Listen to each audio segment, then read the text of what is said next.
जून 2026 को राजस्थान एवं हरियाणा के बीच यमुना जल परियोजना के लिए मेमोरेंडम ऑफ एग्रीमेंट किसकी अध्यक्षता में हुआ है?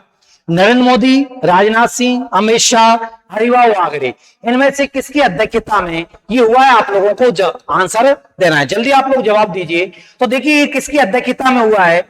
ये अमित शाह की अध्यक्षता में ये पूरा काम हुआ है। ये जो काम है अमित शाह ने दोनों ही राज्य के मुख्यमंत्रियों को कहां बुलाया था? दिल्ली में बुलाया था, क्योंकि एक ऐसा मामला है यमुना जल परियोजना का, ये मामला 1994 से अटका हुआ है।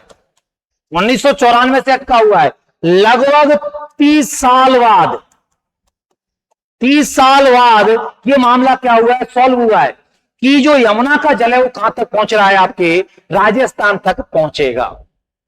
तो इसको लेकर के समझौता हो चुका है। किसकी अध्यक्षता में हुआ है? तो अमित शाह की अध्यक्षता में, जो हमारे केंद्रीय गृह मंत्री जी हैं अमित शाह जी, उनकी अध्यक्षता में समझौता हुआ है आपके। तो देखिए यमुना जल परियोजना राजस्थान हरियाणा में है। राजस्थान और हरियाणा के बीच यमुना जल परियोजना हेतु क्या हुआ है? एक समझौता हुआ है। इसमें अध्यक्षता किसकी है? केंद्रीय गृह एवं सहकारिता मंत्री कौन है? अमित शाह। उनकी अध्यक्षता में एक काम हुआ है। कहां पर हुआ है? तो कर्तव्य भवन दिल्ली में एक काम हुआ है। तो ध्यान रखना कहां पर हुआ है? कर्तव्य भवन। कर्तव्य भवन दिल्ली के अंदर ये कार्य हुआ है। कर्तव्य भवन दिल्ली के अंदर एक काम हुआ है। अमित शाह की अध्यक्षता में एक काम हुआ है। अमित शाह कौन है? केंद्रीय गृह एवं सहकारिता, गृह मंत्री एवं सहकारिता मंत्री हैं आपके। इन पर जो साइन किए हैं वो किसने किए इस समझौते पर? तो इस समझौते पर जो हस्ताक्षर करने वाले हैं, हस्ताक्षरकर्ता, इस समझौते पर हस्ताक्षरकर्ता कौन है आपके?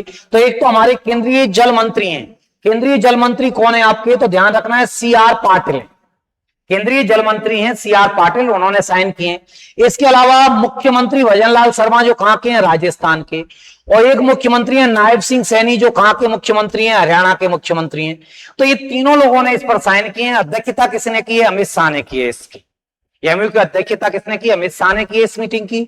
बाकी केंद्रीय जल शक्ति मंत्री CR पाटिल, राजस्थान के मुख्यमंत्री भजनलाल शर्मा, हरियाणा के मुख्यमंत्री नायब सिंह के इस MOU पर क्या हुए? साइन हुए समझौते पर। ये 1994 का मामला है।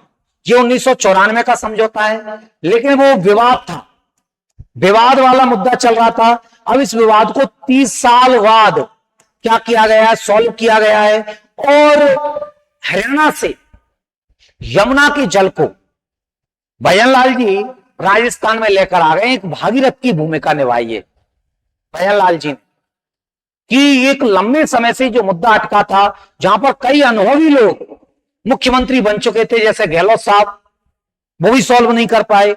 मैडम वसुंधरा जी हैं, वो भी सॉल्व नहीं कर पाई, क्योंकि 1994 से तो मामला बहुत है।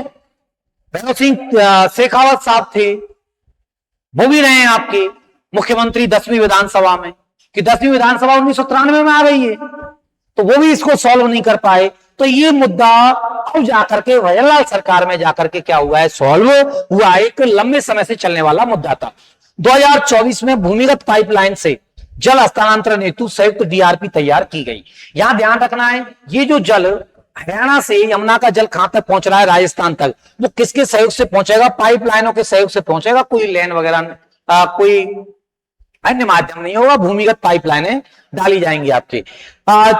जून 2026 को परियोजना की क्रियान्वयन रूपरेखा सहमति हो गई और MOA पर क्या है? अंतिम रूप दे दिया। इस परियोजना की लागत लगभग कितनी है? 34,102 करोड़ रुपए इस परियोजना की क्या आ रही है?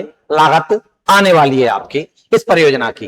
पाइपलाइन की लंबाई लगभग कितनी होगी? तो पाइपलाइन की लंबाई लगभग होगी 295.5 किलोमीटर लंबाई होगी। ये मार्ग कहां से कहां तक है?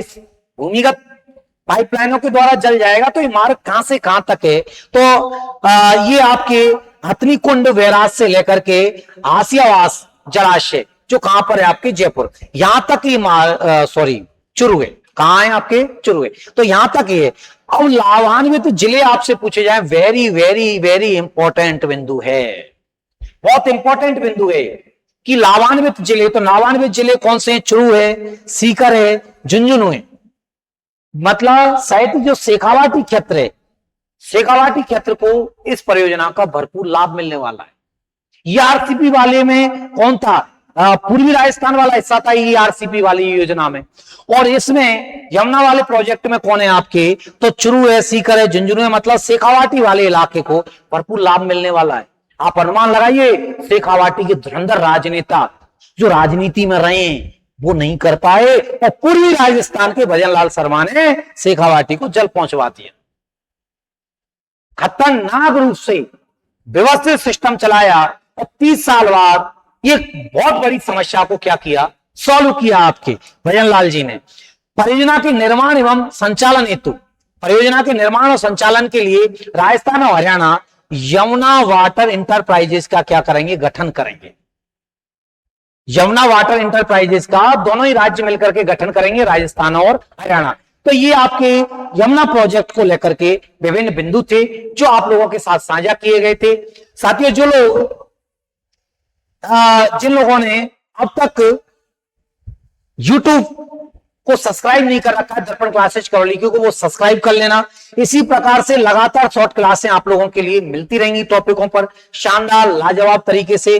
और यदि आप फेसबुक से देख रहे हैं तो वहां आप लोग फॉलो कर लीजिए, वहां भी आप लोगों को रेगुलर अवेलेबल रहेंगे।